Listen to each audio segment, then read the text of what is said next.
Kia ora. Today I'm going to do a critical reflection on Rosina's deep dive into He Pukeroa.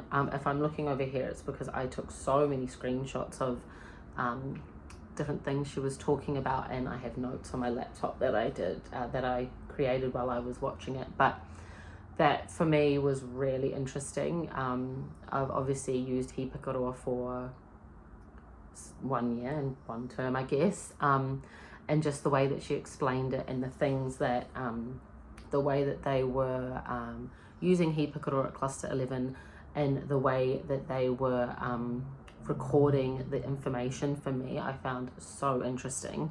I think that's going to be something that is going to be really evolving at our cluster, as we have Kieran, and he was at Cluster 11, so I'm sure he has used a lot of it and he is quite involved. So I might actually ask him about that. I think that'll be something that, I might actually talk to him about, just because I found it so interesting.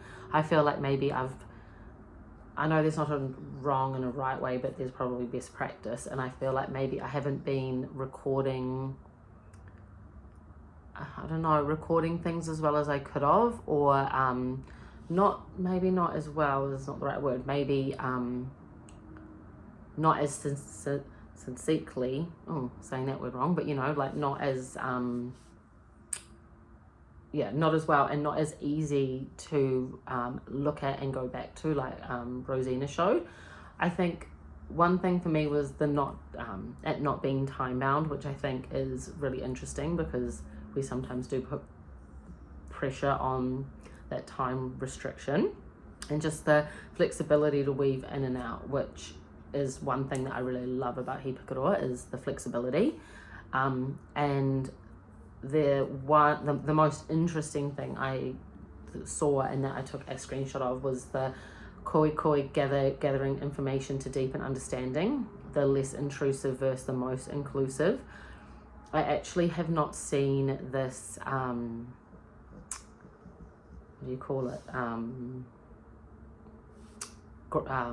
picture, graph, whatever, not a graph, a picture around that. I found it quite interesting that the biggest circle was the conversations and the interviews that we have with the whānau, the mokopuna, educators, other team members, other agencies, other people that know the child and can give us really good information, was the biggest, which is how I feel too. And I do think that's where I have got my the most information, has been through conversations with everybody that is involved with the child, and that probably is the less intrusive, because, well, I guess yes, it's the less intrusive because we're just having a conversation. It's less confrontational. It's not like in the people's face saying, oh, we're going to do these assessments and we're going to do this and this.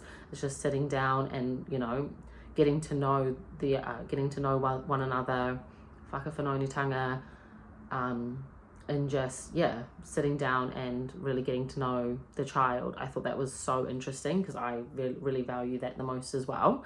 And then the next box was obviously the semi-structured approach around observations, looking at different frameworks and models that would support the child or support you in your work. And I would agree, like for me, I find a lot of it is observations. And then the smallest box was the structured and formal tools, which I found really interesting. And because for me, and I've spoken to other colleagues about this, a lot of it is the conversations and the observations. And I feel like, if you do get a referral and it's around learning, I'm thinking about one case in particular that I had that's around learning and like not being able to retain information, say, when you really get down to the nitty gritty and you speak with the family, you speak with the child, or the family gives you voice on what the child said to them, or I've, had a little like informal chat with the child while playing Lego. Normally it comes down to some sort of key competency where they're not feeling confident in themselves, or they don't value themselves or see themselves as a learner. So I always find it quite interesting and have found mostly that it comes down to the key competencies and how they learn as a learner, and then really honing in on that. So getting, making them more confident, giving them tools and some strategies on being more resilient and learning, or rather than sitting down and going, okay, you've got no retention, let's do a structured tool, on a formal tool on that. And I think, there is value in that, maybe later down the line, to see if they've gained more like basic literacy and numeracy skills, but not at the beginning, I think. So for me, I found that the most interesting. I really, really, really like that picture, and I've actually never seen it. Sorry, I'm just looking through my other screenshots because I took so many. I just love the way Rosina has the different, like I said, the different ways to record the process, and that's something that I'm gonna go look at. I'm gonna talk to Kieran and see if he's got any different ways of doing it as well, because I'm sure he's got some like templates that I could use, because it's, I like the way that she recorded it. I'm just looking here, and I think the question was asked like where to start, and I think it's just the mokopuna, the mokopuna at the heart of everything, and just really, making sure that you're upholding their mana, and making sure that you're really collaborative, and that you're really involving everybody that needs that should be involved, and you're really listening, and you're taking your time to have that whakawhanaungatanga with people, and to gather information before making any decisions, I think is really, really important.